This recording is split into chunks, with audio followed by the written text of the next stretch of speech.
विभाज्य होगा। पी भी 5 से क्या होगा प्यारे बच्चों, विभाज्य होगा। हेलो प्यारे बच्चों, तो एक बार से फिर मैं आपके सामने हाजिर हुआ हूं यहाँ पर class 10 mathematics chapter number first का एक्सरसाइज 1.2। जी हाँ, तो मैं आपको बता दूं हमने एक्सरसाइज 1.1 की जितनी भी वीडियोस है वो सब यूट्यूब पे हमारे सिग्मा विटी क्लासेस के चैनल पे डाल दी है, और मैं आशा करता हूं कि आपने वो सभी वीडियोस देख भी ली होगी। ओके, तो अब यहाँ पर मैं एक्सरसाइज 1.2 का क्वेश्चन नंबर जो फर्स्ट है प्यारे बच्चों, 99% क्लास 10 के जो बच्चे होते हैं उनको इस क्वेश्चन में प्रॉब्लम आती है। मैं दावे के साथ बोल रहा हूं, मैं आपको इसको बहुत इजी वे के अंदर सोल्व करवाने वाला हूं।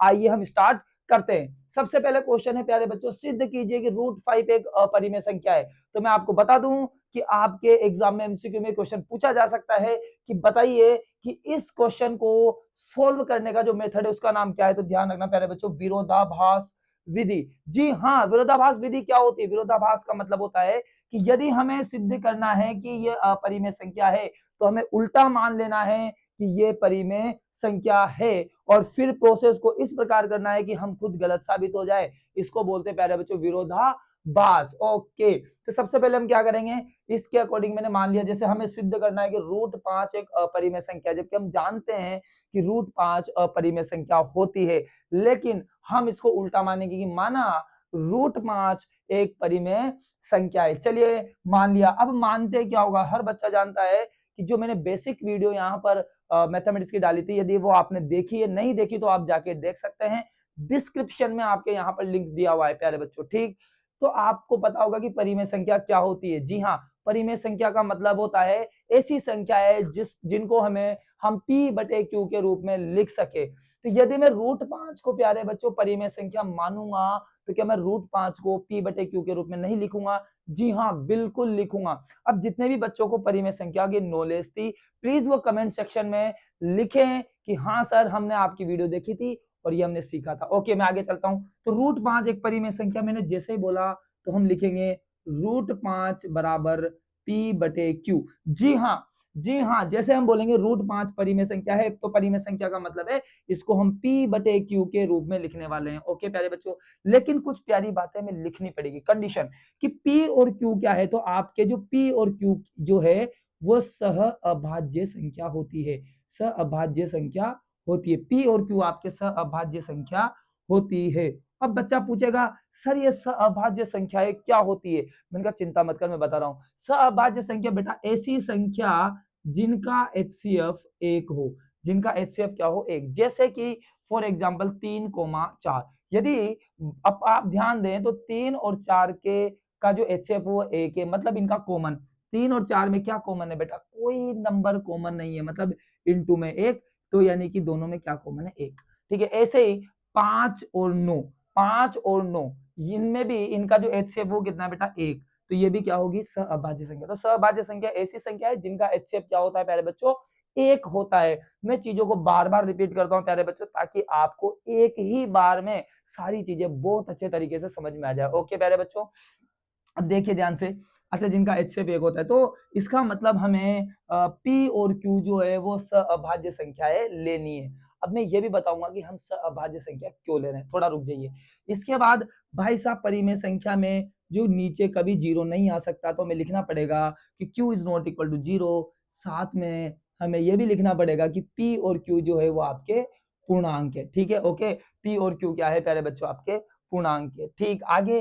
अब सर आप बताने जा रहे थे हमें कि सर एक बात मुझे बताइए कि हम इसको P और Q को सहअभाज्य संख्या क्यों लिख रहे हैं, क्या कारण है? वो इसलिए लिख रहे हैं प्यारे बच्चों क्योंकि यहाँ पर बीच में इक्वल का साइन आ रहा है, और मैं आपको बता दूं √5 का जो वैल्यू होता है, √5 का वैल्यू जो होता है वो 2 पॉइंट समथिंग लगभग जो है वो 2.1 में होता है। लेकिन जो भी होता है प्यारे बच्चों वो पॉइंट में ही आंसर आता है। तो हमें राइट हैंड साइड में भी ऐसे नंबर लेने पड़ेंगे कि जिनको सोल्व करें तो आंसर पॉइंट में है। अब आपको पता है कि यदि मैं ऊपर 3 लूं और नीचे 4 लूं तो ये तभी संभव है कि यहाँ पर पॉइंट में आंसर आएंगे, तब जाता ये left hand side equal to right hand side होगा। सिर्फ यही एक कारण है प्यारे बच्चों, इस चीज को समझना है आपको। ओके, मतलब लेफ्ट हैंड साइड में भी अपरिमेय, लेफ्ट हैंड साइड में जो नंबर है वैसा ही हमारा राइट हैंड साइड में होता है। ठीक है, अब हम आगे बढ़ते हैं, सुनिए ध्यान से।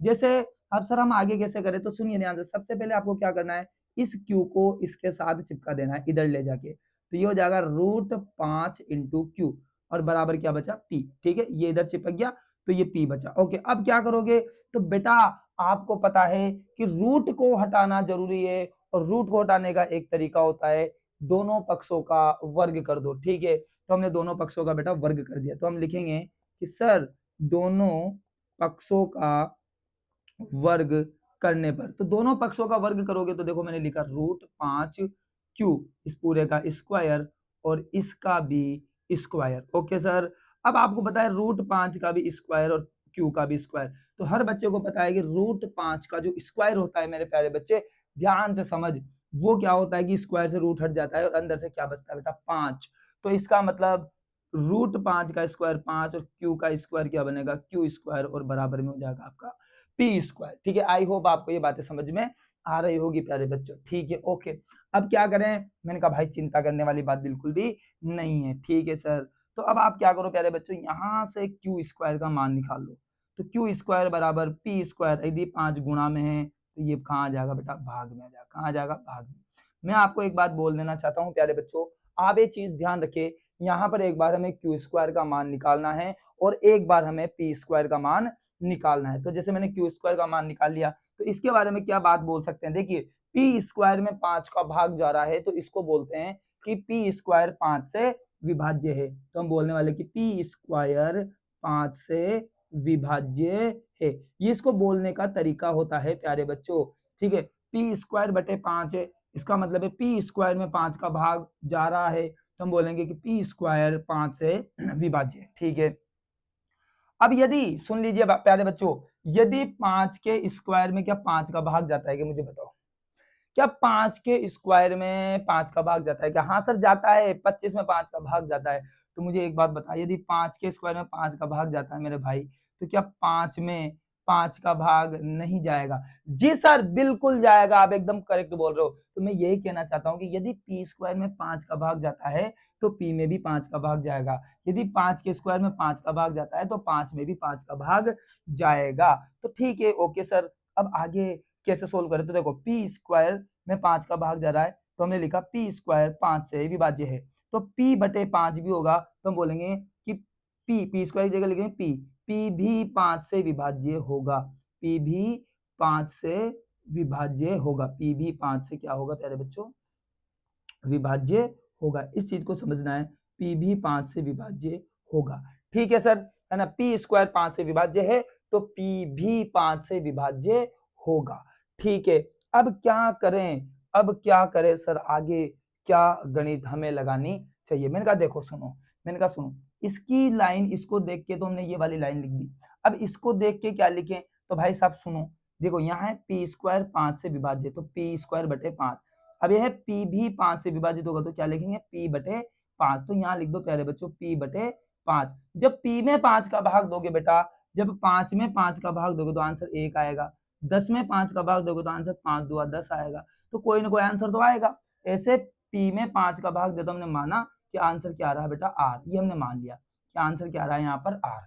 ठीक है सर, यहाँ तक की बातें सभी बच्चों को क्लियर हो रही है प्यारे बच्चों, ओके ठीक है, कोई दिक्कत वाली बात नहीं है, आगे बढ़ते हैं धीरे धीरे। ठीक है, तो P बटे 5 बराबर R, अब क्या करें सर, तो मैंने कहा इस 5 को मेरे भाई इधर की तरफ चिपका दीजिए, तो आ जाइए ध्यान से देखिए, तो यहाँ पर मैं लिख दूंगा P बराबर, ये P बराबर और 5 इंटू में हो जाएगा आपका R, तो ये हो गया 5R। ओके, अब क्या करें, फिर मैंने कहा भाई क्या करें, तो आप थोड़ा सा दिमाग लगाओ, आपके पास ये देखो यहाँ पर ये समीकरण नंबर 1 है, किसका मान है आपके पास P स्क्वायर का, लेकिन आपके पास क्या है पहले बच्चों P है, तो आप क्या करोगे दोनों पक्षों का वर्ग, दोनों पक्षों का वर्ग, तो जैसे मेरे भाई दोनों पक्षों का वर्ग करोगे तो p का वर्ग p स्क्वायर और इधर 5r का स्क्वायर, p स्क्वायर ऐसा का ऐसा, 5 का स्क्वायर कितना 25 और r का square r square. Okay sir, अब क्या करें, मैंने कहा p स्क्वायर का मान रख दीजिए, p स्क्वायर का मान कितना है बेटा 5q स्क्वायर, तो आप देख सकते हैं समीकरण नंबर 1, तो यहाँ बोल देंगे इक्वेशन फर्स्ट, और पी स्क्वायर का मान हम यहाँ रखने वाले, ध्यान से देखो 5q स्क्वायर बराबर 25r स्क्वायर। ठीक है भाई प्यारे बच्चों, ओके सर, ओके सर। यहाँ अब इसके बाद हम क्या करें प्यारे बच्चों, तो देखिए ध्यान से, अब मैंने आपसे पहले ही बोल दिया था कि एक बार यदि हम पी स्क्वायर बटे 5 निकाल ले तो दोबारा हमें क्यू स्क्वायर बटे 5 जरूर निकालना है। जी हाँ, इसका मतलब यहाँ यदि पी स्क्वायर बटे 5 है तो यहाँ पर आपके यहाँ पर अच्छा प्यारे बच्चों एक चीज जो है वो गौर करने वाली बात है यहाँ पर कि अब क्या करें हम एक्चुअली, है ना। सुनिए, अब हमें यहाँ पे क्या करना है तो आपको बता दूं, यहाँ पर देखिए पी स्क्वायर की वैल्यू है हमारे पास 5q स्क्वायर, ठीक है। तो वो वैल्यू हम यहाँ पर रखने वाले, तो मैं लिख दूंगा भाई इक्वेशन नंबर फर्स्ट। देखिए इक्वेशन फर्स्ट, ओके। क्या करना है, पी स्क्वायर कहां से देखना है, यहां से देखो पी स्क्वायर बराबर क्या है, ये देखो 5q स्क्वायर, तो लिख दो 5q स्क्वायर बराबर 25r स्क्वायर। अब क्या करे सर, मैंने कहा भैया आर स्क्वायर का मान निकाल लो। उसके लिए मैंने कहा देखो 5q स्क्वायर बटे और 25 इंटू में तो इधर नीचे आ जाएगा। अब आराम से बच्चा देख सकता है 5 एकम 5 और 5 25 और यहाँ बच गया आपका आर स्क्वायर। अब थोड़ा सा ध्यान से देखते रहे बच्चे, ऊपर क्या बचा क्यू स्क्वायर, नीचे नीचे क्या बचा 5 और बराबर हो जाएगा आपका आर स्क्वायर। अब ध्यान से देखो, एक बार मैंने बोला था पी स्क्वायर बटे 5 आना चाहिए और एक बार आना चाहिए क्यू स्क्वायर बटे 5। हो गया हमारा काम, हाँ सर बिल्कुल डन। ओके, अब क्या करें, थोड़ा सा ध्यान से अपनी बुद्धि का इस्तेमाल कर लो प्यारे बच्चों। यदि पी स्क्वायर बटे 5 को हमने लिखा है कि पी स्क्वायर 5 से विभाज्य है, तो यानी कि मुझे बताओ क्यू स्क्वायर बटे 5 को क्या लिखेंगे, क्यू स्क्वायर 5 से विभाज्य है। बहुत बढ़िया, लिख दीजिए लाइन कॉपी पेस्ट।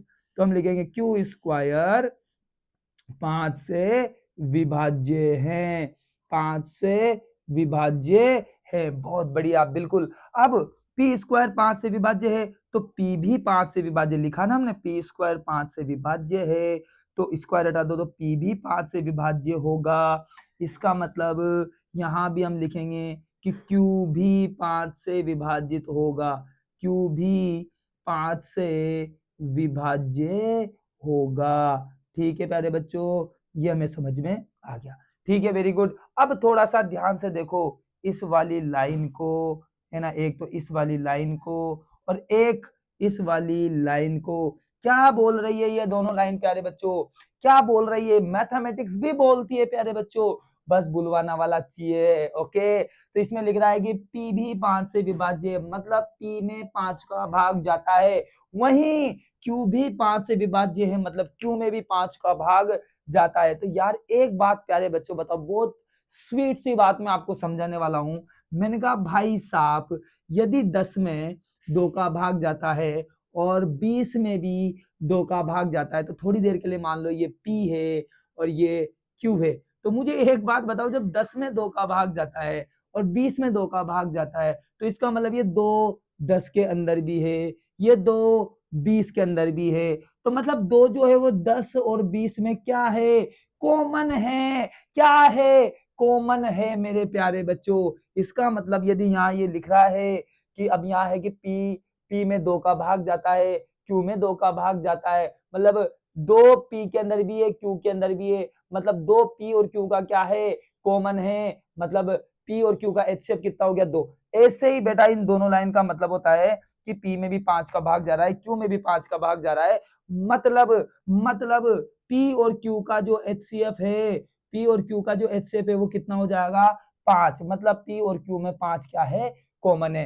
यहाँ पर आप 5 करके देख लीजिए, बस यहाँ 5 करके देख लीजिए, तब भी बात तो बराबर ही है।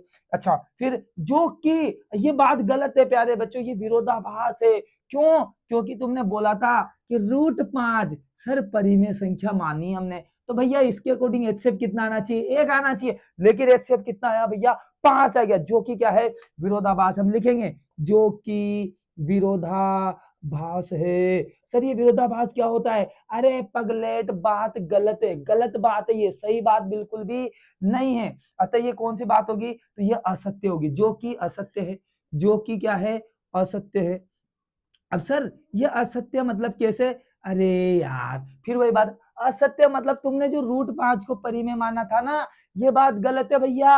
इसका मतलब √5 जो थी वो क्या थी, अपरिमेय। अतः अतः √5 जो है वो एक अपरिमेय संख्या होगी भाई साहब।